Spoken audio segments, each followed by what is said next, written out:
آج حرام کھاتے کھاتے 70 برس گزر گئے، کبھی پسینہ نہیں آیا۔ سود کھاتے کھاتے زندگیاں ختم ہو گئی، کبھی پسینہ نہیں آیا۔ لوگوں کی ماں بہنوں کو تاڑتے تاڑتے زندگیاں ختم ہو گئی، کبھی پسینہ نہیں آیا۔ مسجدوں کی بے حرمتی کرتے، قرآن کی بے حرمتی کرتے، علماء کی توہین کرتے کرتے زندگیاں ختم ہو گئی، آج تک پسینہ نہیں آیا۔ جن لوگوں کو پسینے آتے تھے ان کی زندگیاں کچھ اور تھی۔ سفیان ثوری رحمت اللہ علیہ کا آخری وقت ہے، کتنے بڑے اللہ والے تھے، ماتھا زمین پر رگڑ رہے۔ کسی نے کہا سفیان تو بڑا اللہ والا ہے، بڑے بڑے کتب ابدالوں میں تیرا شمار ہوتا ہے، تجھے کیا فکر؟ کہا نہیں، وہ بڑا بے نیاز ہے، فعال لما یرید ہے، اگر پکڑنے پہ آئے تو 100 سال کے سجدے بھی منہ پہ مار دے، اگر قبول کرنے پہ آئے وہ بنی اسرائیل کی فاحشہ تھی، کتے کو پانی پلایا، 10 قدم دور نہیں گئی تھی، اللہ نے فرمایا تو ہے تو بڑی سیاکار، تو ہے تو بڑی بدکار، لیکن تو نے میری ایک گنگی مخلوق کی پیاس بجھائی، جا جنت واجب۔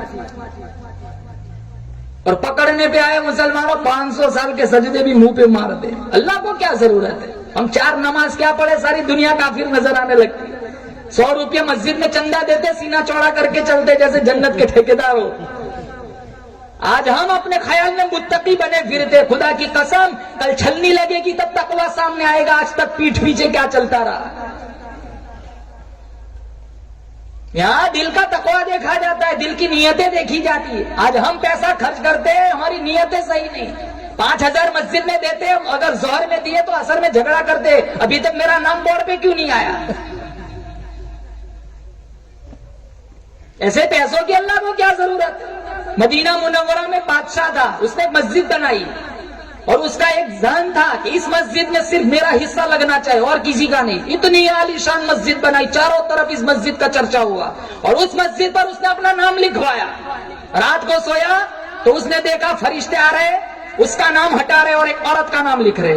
صبح بگل بجائے فوجیوں کو اکٹھا کیا، جاؤ مسجد کے پاس دیکھو کس کا نام لکھا ہوا ہے۔ وہ سارے فوجی گئے، کہا بادشاہ علی جناب کسی عورت کا نام لکھا ہوا نہیں ہے، آپ ہی کا نام لکھا ہوا ہے۔ اگلے روز پھر سویا، پھر یہی خواب دیکھا، فرشتے اس کا نام ہٹا رہے، ایک عورت کا نام لکھ رہے۔ اس نے دوسرے دن پھر فوجیوں کو بھیجا، جاؤ دیکھ کے آؤ۔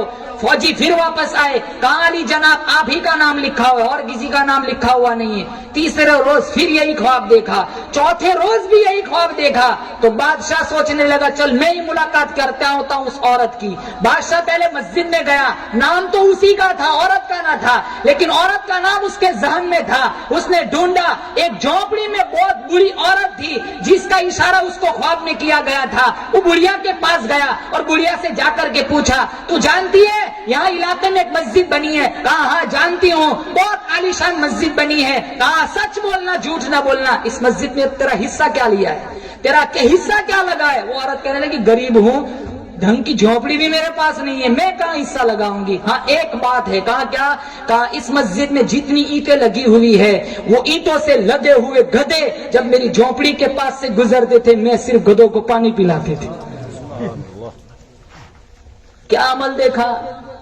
تو بادشاہ رونے لگا، کہا میرے کروڑوں روپے کی مسجد ایک طرف، تیرا پانی پلانا ایک طرف۔